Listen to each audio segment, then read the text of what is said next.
Саламатсыңарбы? Мен Төлөс айыл өкмөтүнө караштуу Айтамга айылынын тургуну Ражапова Мубаракмын. Менин 6 балам бар. Багбанчылыкка көп жылдан бери кызыгып, ушул жерде бактарды кылдык. Бассейн казырдык.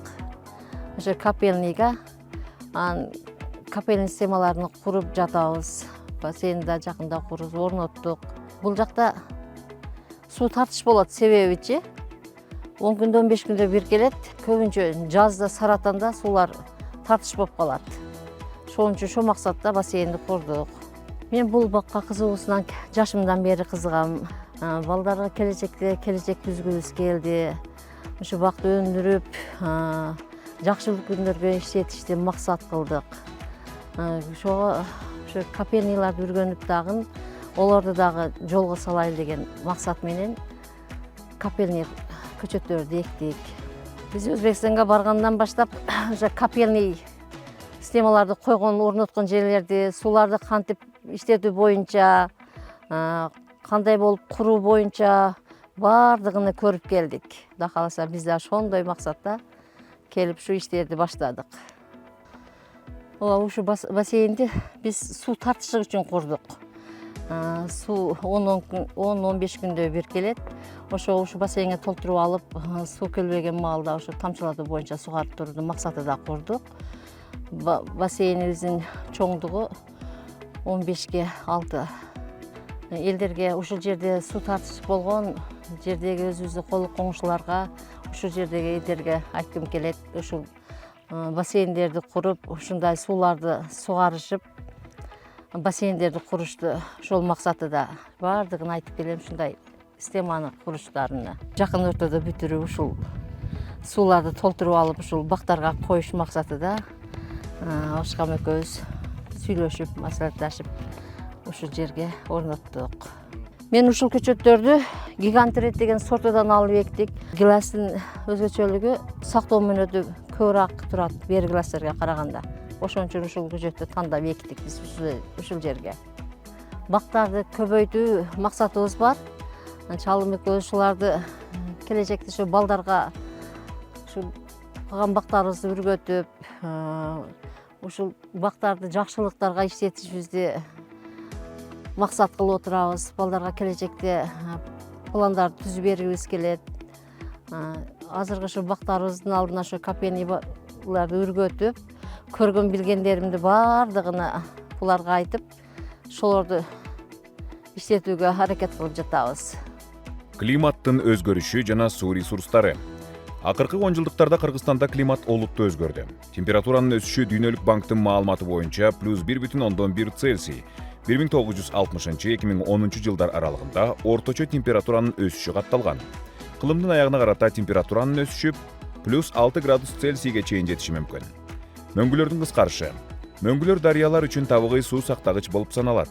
Бирок алардын аянты акыркы жылдары тез кыскарууда. Суунун сезондук режими өзгөрүүдө. Мезгил өзгөрүү. Жазында суу көбөйөт, жайында суу азаят. Кургакчылык көбүрөөк байкалууда.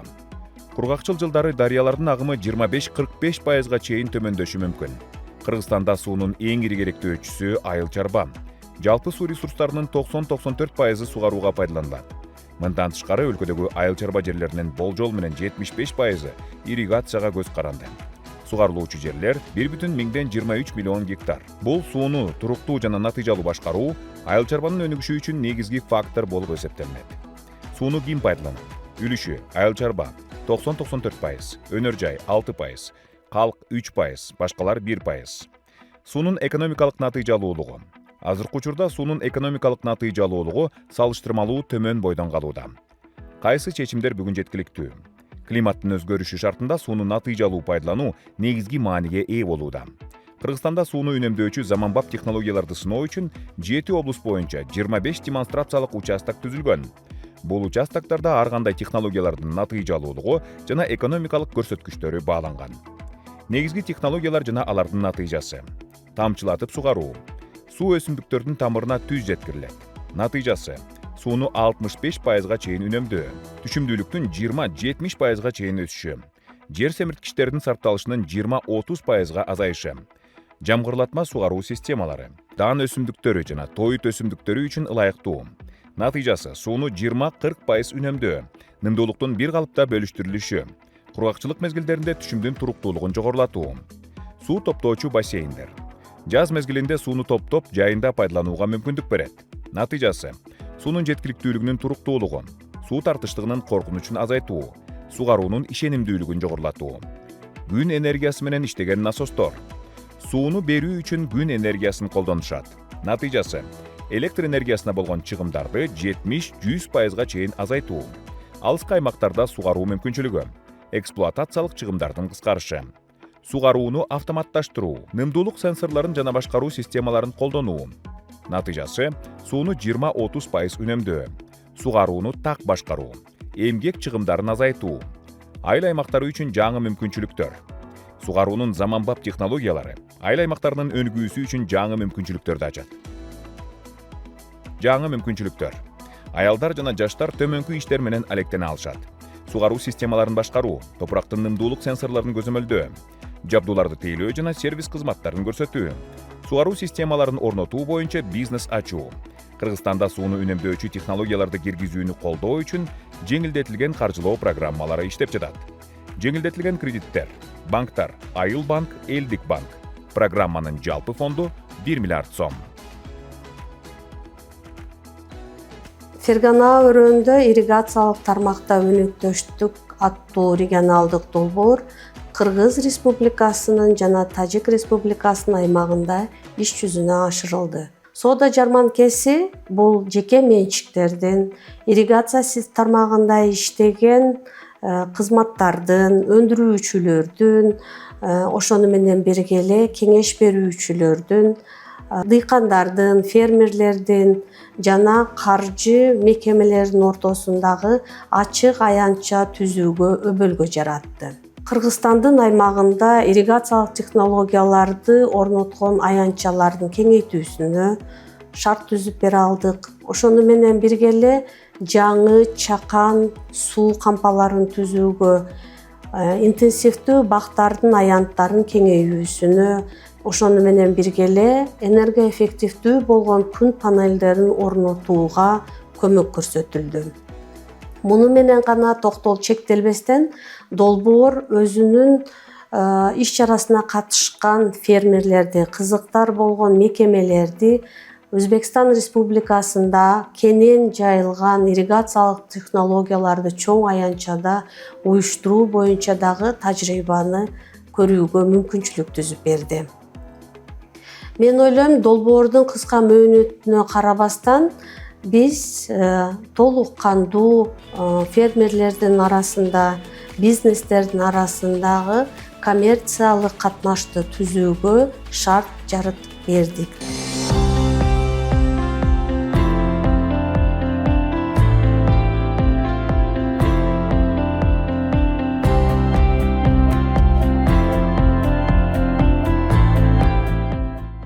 Менин аты жөнүм Жолдошбек уулу Жаныбек, Датка Азия компаниясынын негиздөөчүсүмүн.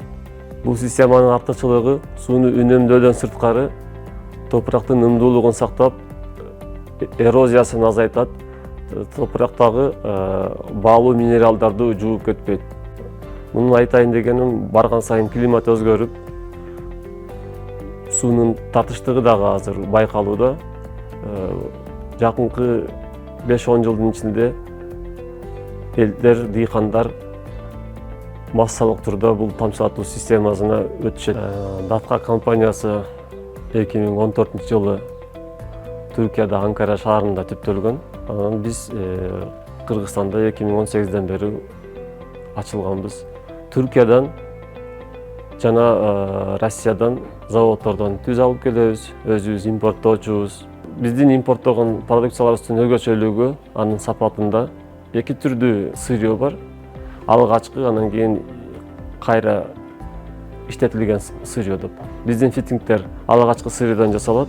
Бунун өзгөчөлүгү айыл чарбасында гана эмес, ичүүчү сууларда да колдонулат, үйгө суу тартууда дагы колдонулат. Ошондой эле биз дыйкандар менен иштешүүдө жеке өзүбүздүн пайдабыз көрүү эмес, биздин продукциядан пайдаланган дыйкандар дагы ошону көп жылдык, көп убакыт колдонуп, көбүрөөк пайда көрүшсүн. Дыйкандар сураган нерсесин эмес, аларга кайсынысы керек болот, кайсынысын колдонсо туура болот, ошол жаатта биз кеңеш беребиз. Алардын жер өлчөмдөрүн сурап, кайсы жерде жайгашкан, кандай өсүмдүк отургузат, ошого жараша трубаны, лентаны, фитингтерди ошого жараша тандап кеңеш беребиз. Мисалы үчүн алма бак деп айталы. Ар бир 4 метрде мындай тамчылатуучу 2 литрден 16 литрге чейин бар. Булар саатына 2 литрден 2, 4, 8, 16 литр суу тамчылап берет. Жана ошондой эле мынтип ачып жабып регулировка кылса болот. Булар 100 литрге чейин суу берет. Эми бул болсо тамчылатуучу лента. Бул жерде тамчылатуучу аралыгы 20 сантиметр.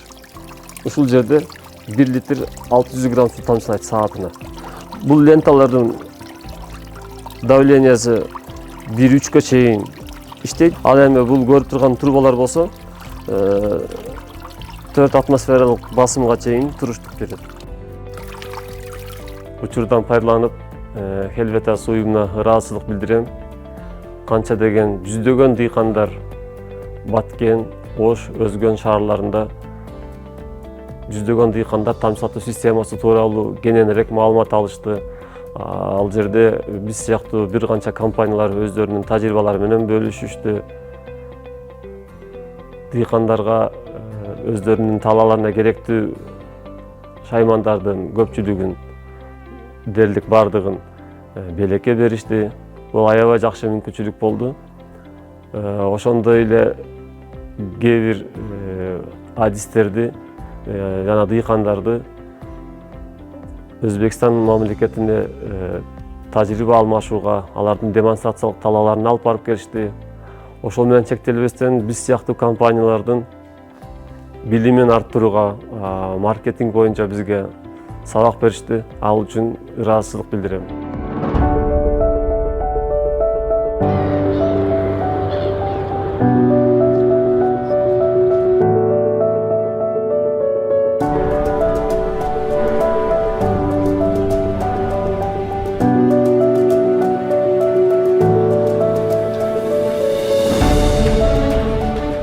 Мен ушул Баткен шаарынын тургунумун. Аты жөнүм Жолчиев Данияр Викторович. Ушул Кудай кааласа ушул жерге бадамдарды өстүрүп, ушул жерди быйыл шекирзейин деген ниеттемин. Баткенге Helvetas Кыргызстан уюму агрокараван жармаркасына Баткенде өткөрүп атканда ошол жерге биз дагы барып катышып калдык. Мен 200 000 сертификатын утуп алып, ошо системаларды алдым. Мага ушул Helvetas бизге себепчи болду, ошо дыйканчылыкка себепкер болгондо. Бул жерде суу тартыш болгондуктан, анан электр энергиясы жок болгондуктан суу тамчылатуу сугаруу системасын орноттум. Анан өзүңүздөр көргөндөй эле солнечный панель, күн панелини орнотуп, насосту коюп 1,5 километрден сууду тартып келдим бул жерге. Бул шланга мынтип өйдөдөн тартып өткөн себеби бул жерден сел өтөт да.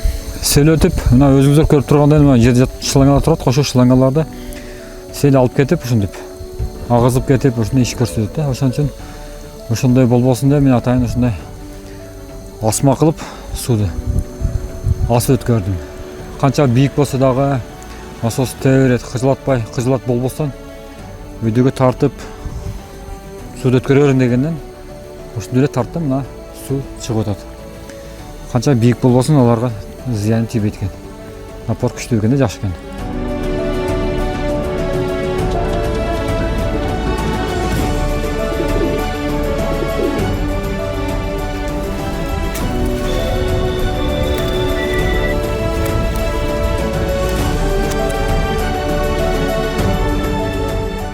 Ошондон бул жака жаңа отургуздум.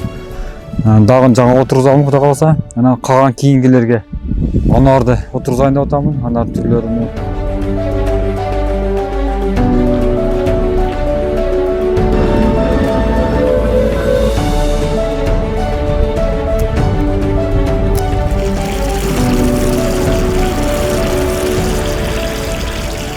Сиз көргөндөй эле күн панелдин жардамы менен ошол адырларды аралап 1,5 километрден ушул жерге чейин ушул сууду тартып келдим да.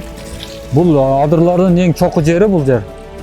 Мына өзүңүздөр көрүп тургандай эле бул жерим бул жакта ылдый да. 4 гектардай бар да. Ушул жерде ушул суу менен ушул суу кампа менен сууду сугарамын да.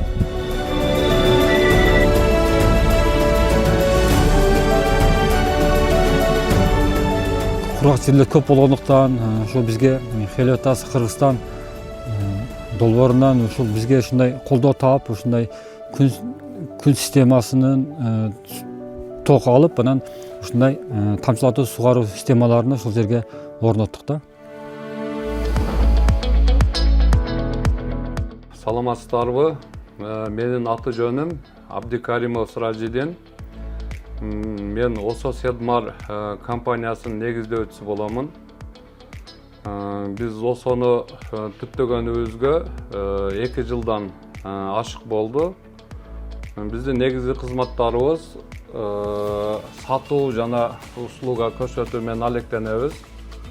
Вот, например, биз суу насосторун сатабыз, жана күн панелдерини, күн насосторуну ошол кургак жерлерден суу чыгарып, ошо кайрак жерлерди сугат жерлер менен айландырууга алектенип келебиз. Кургак жерлерден барып сууларды текшерип, анан ошо сууларды бурит эткен, биз менен кызматташкан, буровой станок иштеткен компаниялар бар. Ошолор менен биргеликте биз сууларды чыгарып, ал жерге кийин күн панелдерин орнотуп, күн насосторун орнотуп, суу чыгарганга мүмкүнчүлүк жаратабыз. Акыркы жылдары күн панелдерге, күн насосторго талап өтө көбөйүүдө. Себеби бул жаңы инновация, жаңы технология. Мисалы талааларда, суу жок жерлерде чыгарганга эң ыңгайлуу бактарды эме кылганга, кургак жерлерди бакка айлантканга эң жакшы ыкма деп эсептейбиз. Келечектеги биздин пландарыбыз көптөгөн кургак жерлерди сугат жерлерге айландыруу жана дыйкандарга, фермерлерге жакшылап шарттарды түзүп берүү жана жаңы инновациядагы, жаңы технологиядагы нерселерди, буюмдарды алып келүү.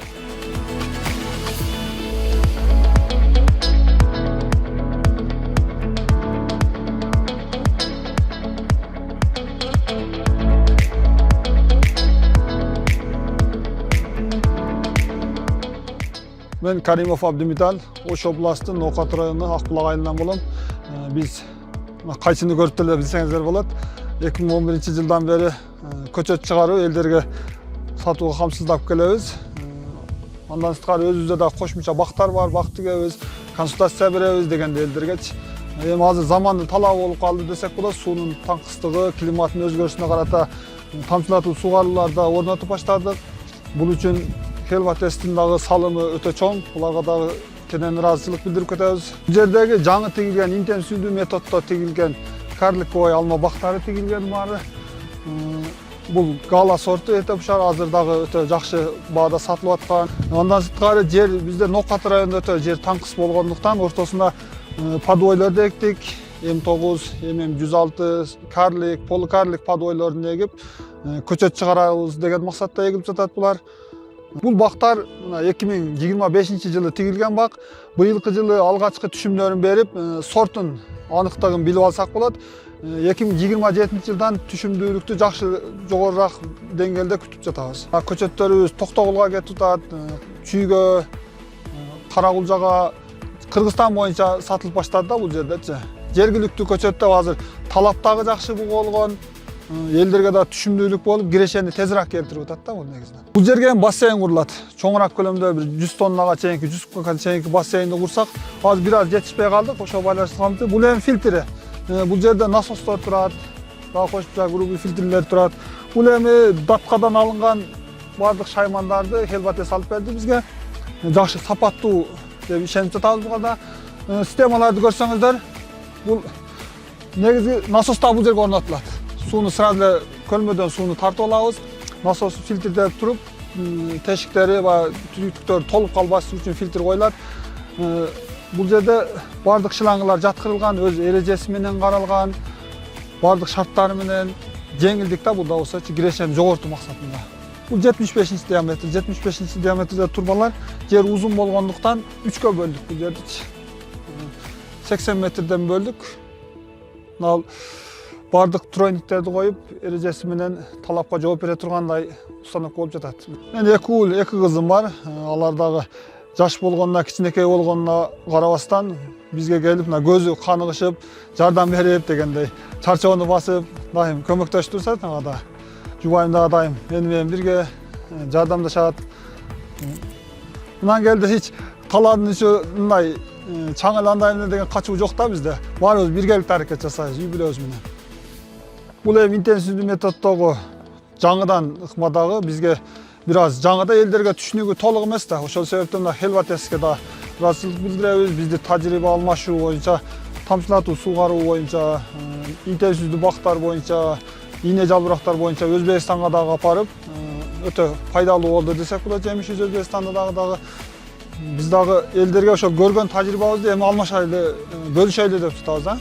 Өзүбүздүн айылга, өзүнүн айылга эле эмес, бүтүн Кыргызстан боюнча бизге жардам керек дегендер, кызыккандар болсо, биз өз тажрыйбабыз менен бөлүшүүгө даярбыз.